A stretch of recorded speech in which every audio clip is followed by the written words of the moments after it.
Julie Gunlock, it's good to see you in studio. Thanks for coming in today. Thanks for having me. Absolutely. And thank you to your husband for watching the kids, because your kids, like my kids, still out of school today, right? Out of school, yes. But the husband is out of work. Well, he's not out of work, but he stayed home. So yes, I could come. That sounded bad. I could come into the studio. Well, good. I'm glad, and thank you, Mr. Gunlock, for watching the kids for a couple of minutes. Now, you've been very busy. You always are, but a number of columns that you've had over the past week or so, including this piece in the New York Post, sorry, but poor kids can still eat healthy.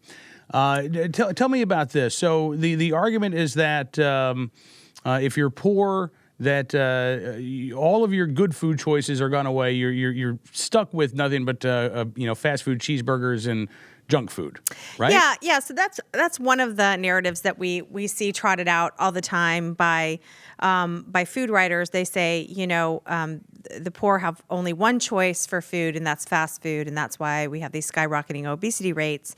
And another reason, and that's not true. They Share Our Strength, which is an anti-hunger organization, has done some studies on how poor people eat, and it turns out they only eat out about once a week. Mostly they eat at home. They eat simple meals at home. They make very simple foods that are fairly nutritious.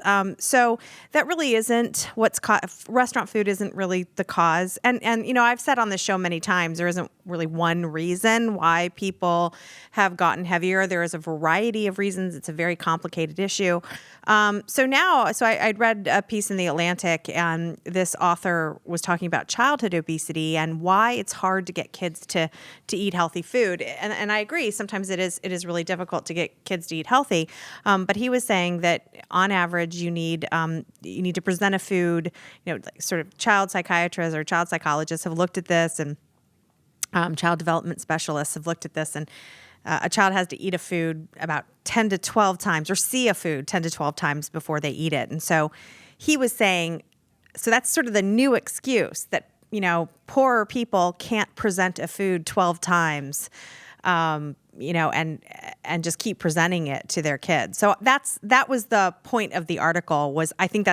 I don't think that's true. I think that it used to be that we told kids, you're not getting up from the table unless you eat your food. I mean, yes, it's really nice if we can present some food to a child 10 or 12 times and just say, oh, I hope you eat it. But I mean, there's this whole universe of parents who don't sit around and who aren't patient with that. And I mean, I'm not. I say, you have to eat 4 bites of that or you're not getting up from the table. So I sort of attacked that narrative coming out of sort of the food nannies and food writers out there.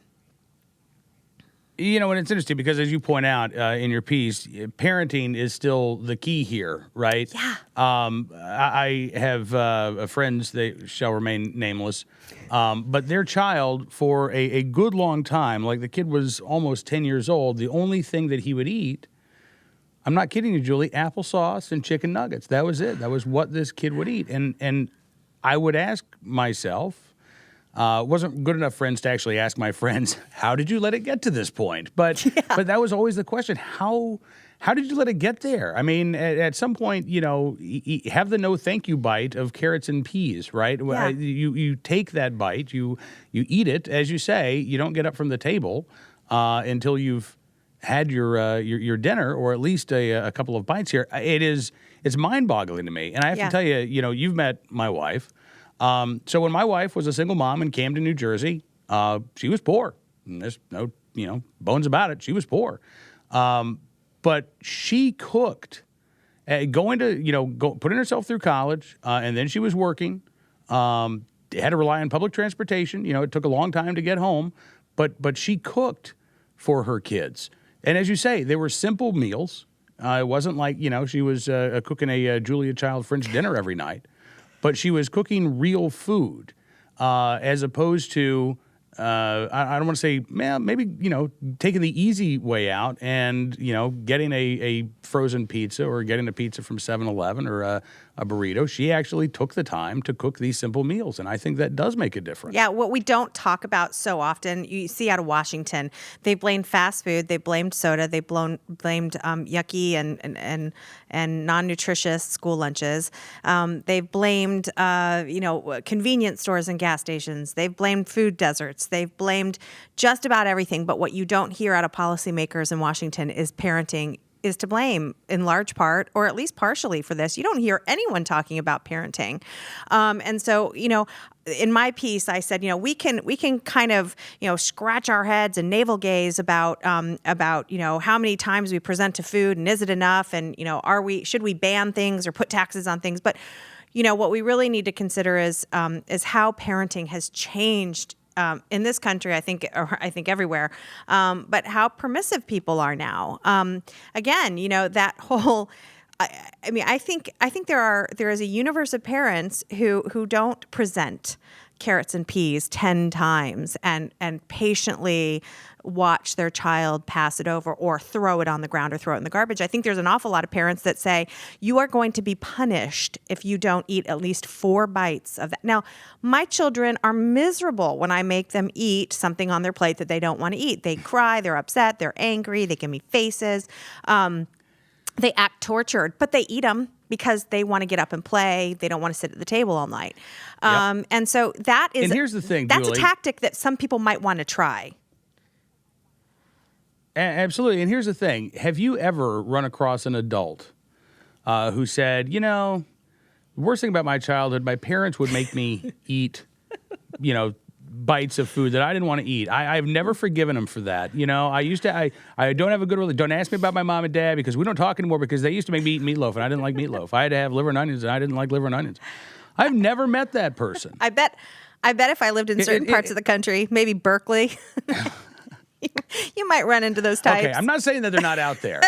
I'm not saying that they're not out there. But I've never met that person. And so I think, again, as parents, we have that desire, and I think it's largely a cultural desire. At least we get the cultural okay to make sure that every day is your kid's best day ever. Yeah. And that's not what being a parent is all about. You can't live in the short term as a parent. You can't. It is hard sometimes. Yes, you don't want to see your kids cry. Yes, you don't want to have a tantrum at the dinner table every night. Yes, it gets old. But they grow out of it too. Yeah, I honestly, and when you don't enable this, I think parents this sounds horrible to say, but I think parents need to care less. They need to care less about their children's opinions on certain things. When did it start being normal to give a crap what your kid thinks about dinner? When did that start being a thing? Like, I care what my kids think about the meal I've just put in front of them. I don't care. Eat it and go away. I wish there was actually less caring about children and their opinions on what's being put in front of them. Michelle Obama, you want to talk about a great role model on this? Michelle Obama. Now write it down. I'm about to praise the First Lady here, but I give her a lot of credit for some of the when she does talk about parenting. She talks about her own mother, and I actually put this in this piece about how Marion Robinson. Michelle Obama says she didn't care about my opinion on what was put in front of me. I was expected to eat it. She says, dessert wasn't an every night thing. My dad sometimes got seconds, but not always. Her mother was tough on this stuff, and that's what we need. We need better parenting, tougher parenting. I actually put in my piece, try yelling at them. I know that's a big no-no nowadays, but I do this and it works. Occasionally I yell at my kids. I say, eat your food.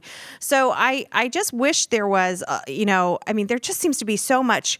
What can we do? Oh, maybe if we present it 20 times, maybe if we ask their opinion a few more times. I just think some old-fashioned parenting is probably warranted in this area. Kids have never liked vegetables. They've always had trouble with healthy food. This is nothing new. I don't think we need really complicated solutions to this problem. Julie Gunlock, keep it simple. And you channeled Kurt Schlichter there as well. Oh, I did. I like that. All right. That's a compliment. You really, truly did. Absolutely. All right. So we've only got a couple minutes left here. As I mentioned, there's a lot of stuff that you've been writing about. We just got through with Valentine's Day, so we'll talk about your piece at Acculturated. on compulsory Valentines, right? Right. Be my compulsory Valentine. So your kids come home from school, they've got their list, and the teachers say that, okay, you don't have to participate in Valentine's Day, but if you do participate in Valentine's Day, everyone will be your Valentine. Everyone. Everyone. Even the kid who's, Because we don't want anybody's hurt feelings. even the kid who's bullying you. I love you. Yeah, it's Right. Look, I get it. We don't want anyone Be to feel my tormentor. I love you for torment. Do it more. I know this is all part of this. We don't want kids to feel left out, and we want everyone to be friends. But I put in there. It's like Potemkin's Valentine Village. I mean, it's a lie. And so I don't mind these things when they're younger, kindergarten, first grade. But I have a third grader, and he has definite opinions about certain kids, and kids have opinions about him. I mean, it's not just that my child doesn't like certain kids. It's that there are kids that genuinely, and that's okay. We don't all have to be friends. And so I just find it interesting that we should be applauding kids for sort of, developing opinions and becoming individuals and realizing that they have to get along with kids, but they may not.